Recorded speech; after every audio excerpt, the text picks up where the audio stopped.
Yeah, it's Mindset Café, we all about that mindset. Gotta stay focused, never settle for less. It's all in your head, how you think you manifest. So get ready to rise, cause we about to be the best. Gotta switch it up, gotta break the old habits. Get your mind right, turn your dreams into habits. No negative vibes, only positive thoughts. What's up, guys? It's your boy Devin, and we're diving into another episode today. So I want to start off by saying the problem isn't your mindset. The problem is that you keep lying to yourself, right? With positive thinking. You keep saying it'll work out. You keep saying things like, I'm just staying positive. You keep saying, you know what? It's not that bad. But your weight is the same. Your money is the same. Your business is the same. Your stress is the same. So no. It isn't positivity, right? It's not. It's avoidance. And I got to say that optimism is useful, right? But blind optimism is expensive, right? Optimism is useful, but blind optimism is expensive because optimism doesn't fix problems. Decisions do. But what's up, guys? Welcome back to another episode of the Mindset Café podcast. Again, it's your boy Devin. And today I want to talk about the dark side of positive thinking, right? Not real optimism, not real belief, all right? I'm talking about blind optimism. The kind that feels productive but delays the hard work. The kind that keeps you comfortable while your life stays the same. So let me make it simple. This goal has one episode, or not one episode. This episode has one goal. To stop using positive thinking as a mask and start using truth and action as your fix, right? Because hope isn't a strategy. And if that annoys you, good. You need to hear this, right? So here's the core thesis, the core idea, right? You're going to hear again, just so you keep it at the top of mind, right? Optimism is useful, but blind optimism is expensive. All right, let's get into it. Positive thinking feels productive, but sometimes it's the real reason that people stay stuck. And here's why. Because it gives you that feeling of progress without the pain, right? You feel a little bit better, but nothing actually gets better. And that's a problem. So most people confuse that good mood with a good plan. And that's why they lose. And potentially that's why you're losing, right? They say, I'm just staying positive, but they don't want to change any of the inputs. They have the same habits. They have the same actions. And guess what? They're getting the same results. So let me say it a little bit cleaner for you. Feeling better is not the same as getting right. It's one mood one is mood, one is execution, right? So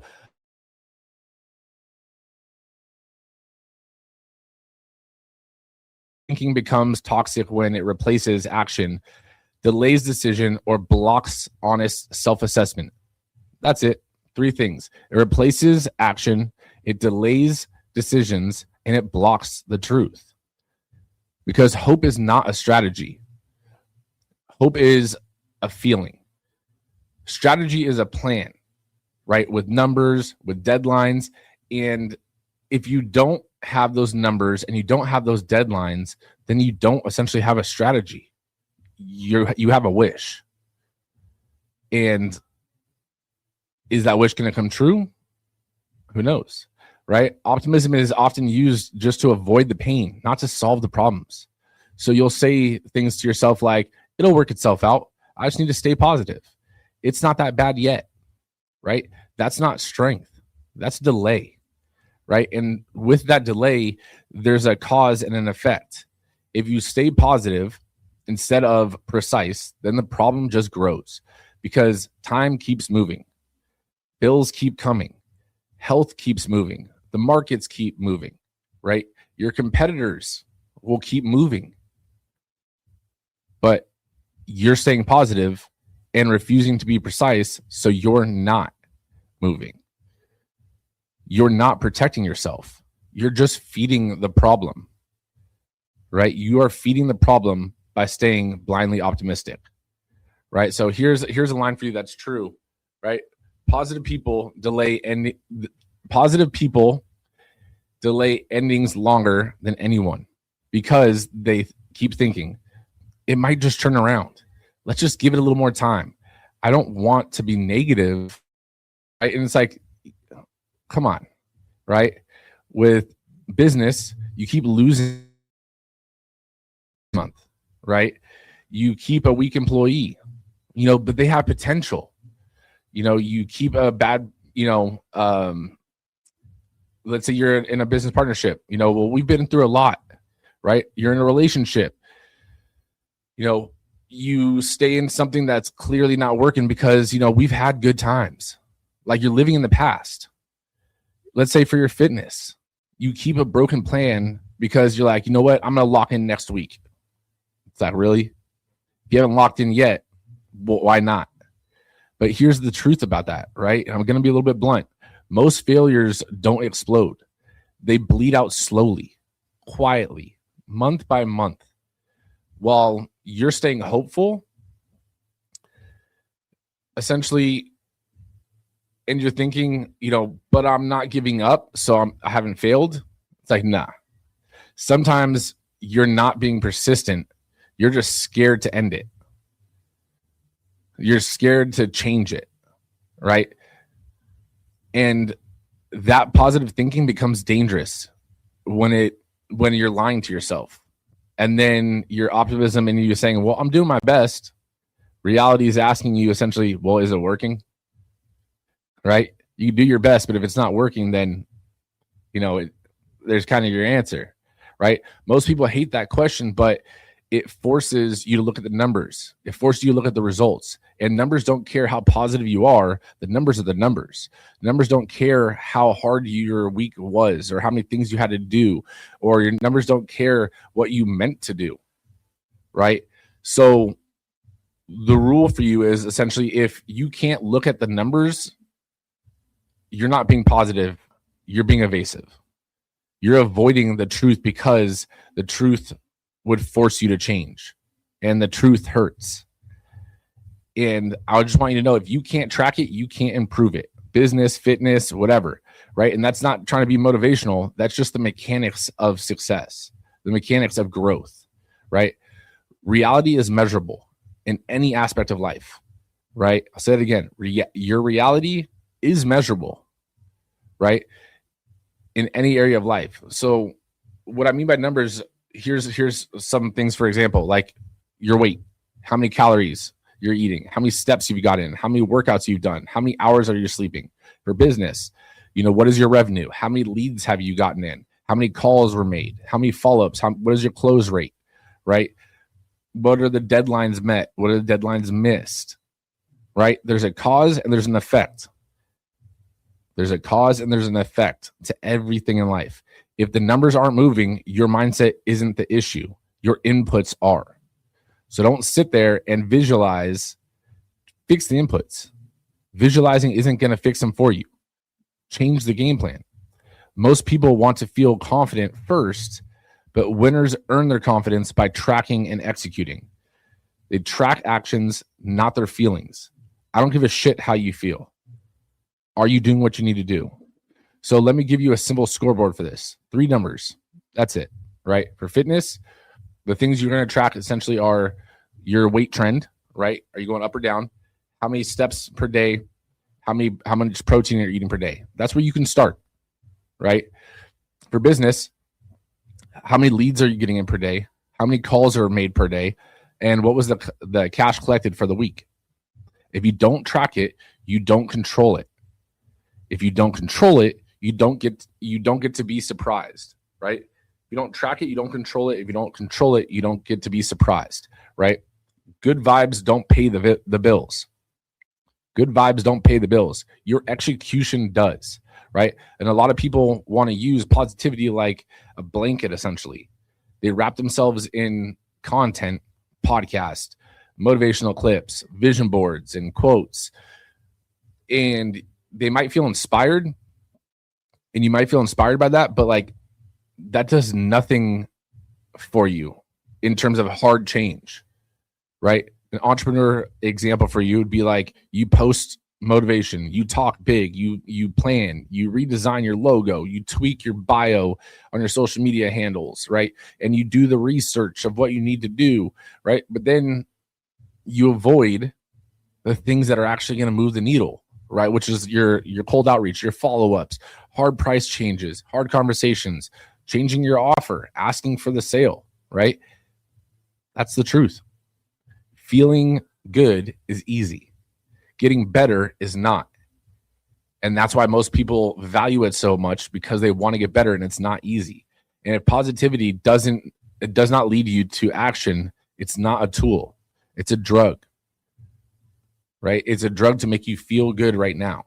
But optimism keeps bad chapters alive, and that's your cost. You keep a business model that's dead. You keep habits that don't work. You keep an identity of you that feels safe, but it's producing nothing. You say, I'm staying positive, but what you're really doing is just avoiding. So I want to give you a little reframe. Endings aren't failures. Sometimes they're upgrades. Sometimes the smartest move is to kill the thing of how you've done it, not because you're negative, but because you're being precise. Just because you've done it one way doesn't mean it's going to work that way forever, right? And a lot of you don't need a new start. You just need a clean ending or a clean transition point, right? So I want to separate the two things, right? I want to separate two things. Optimism is belief that things can improve. Clarity is knowing exactly what must change for them to improve, right? Clarity comes first. Optimism comes after. Clarity comes first. Optimism comes after. Because optimism without clarity is fantasy. And fantasy can be expensive in your timeline to success, right? It costs you time, it costs you money, it costs your health, it costs sometimes respect. And that's just a simple little checklist to make sure, or here's a little simplest to make sure that you're actually doing it, right? I want you to answer these facts. What's broken? Why is it broken? And what inputs or what things must change? And by what date am I going to change them? And if you don't answer them, you're not positive, you're drifting, right? If you can't answer those, you're staying the same. People use positive self-talk to avoid accountability. They say, you know what? I'm still learning. I'm new at this. But nothing changes after a week, after a month, after a year, right? And then they'll tell themselves, well, I'm just trusting the process. But there is no fucking process to what you're doing. I'm just being patient. You're avoiding a decision. You're hoping that the decision gets made for you.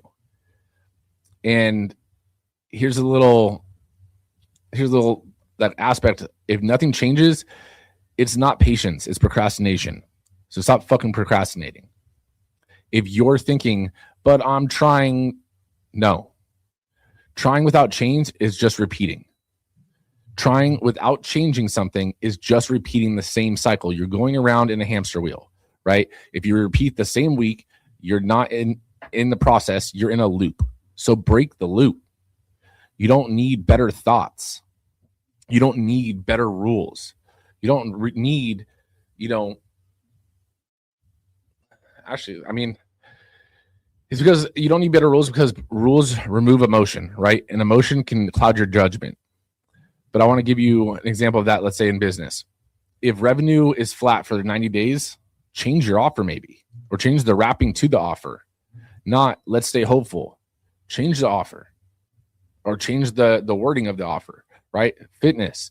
If your weight doesn't move for 30 days, adjust the calories, adjust the workout, how many times you're working out. Don't stay positive. Adjust, right? If energy sucks, then fix your sleep first. You don't need more supplements. You don't need more motivation. Sleep, right? Rules are simple. And if the way you can think about it, if this, then that, right?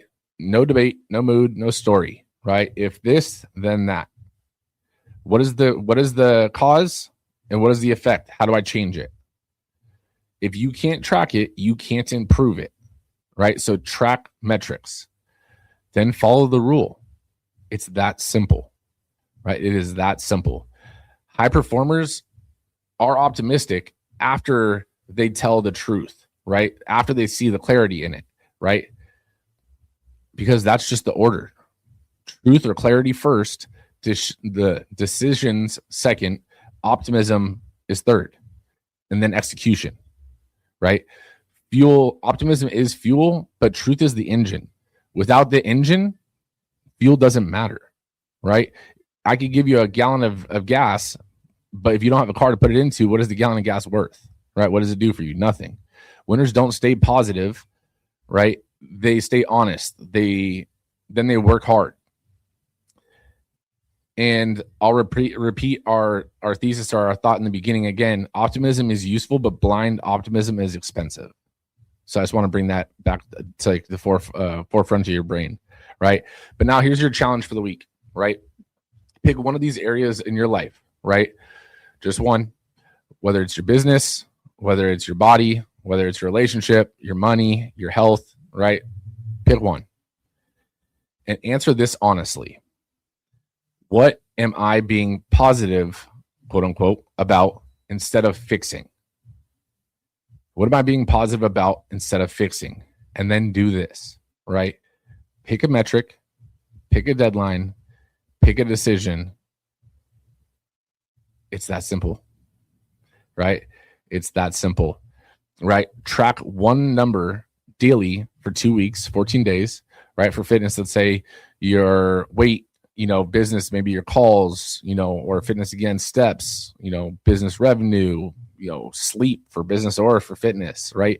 And then what's the deadline, right? Set a 7-day deadline to make sure the decision you're making, to make a decision, right? Since you've been avoiding it, make one change you've been delaying, right? Your offer for business, calories, schedule, boundaries, right? No one is coming to fucking save you. So build the system that you need to build the game plan that you need to build, because positive thinking doesn't change outcomes. Correct thinking does, right? Correct thinking does. And the correct thinking is tell the truth, make the call, do the work, repeat. Tell the truth, make the call, do the work, repeat. That's it, right? So again, last time I'm going to say this, but optimism is useful. Blind optimism is expensive. I hope that allows you to essentially analyze one aspect of your life this week and gets yourself to tell the truth, right? And analyze it and change it. But I appreciate you guys. I love y'all. If you guys have any questions, shoot me a DM. I'm always here for you guys. See you guys on the next one. Peace. No negative vibes, only positive thoughts. Just in the game of life, mindset causes shots.